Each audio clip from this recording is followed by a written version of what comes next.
সতর্ক হইয়া কাটাগুলি সরাইয়া আমার নবী, রহমতের নবী, সরওয়ারে দু জাহান, তিনি মসজিদে যান কাটাগুলি সরায়া। একদিন আমার নবী দেখেন রাস্তায় কাটা নাই। নবী জিজ্ঞেস করেন, আজকে রাস্তায় কাটা নাই কেন? মানুষজন কয়, হুজুর আপনার প্রতি যেই মহিলা কাটা বেচাইতো সে অসুস্থ, বিছানায় পড়া, এজন্য আজকে রাস্তায় কাটা নাই।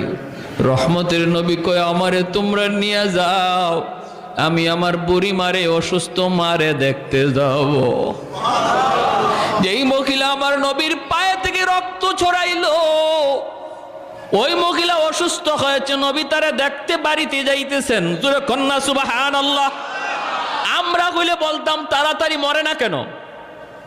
আমরা কইলে বলতাম আজরাইল আসে না কেন? আবু জাহেল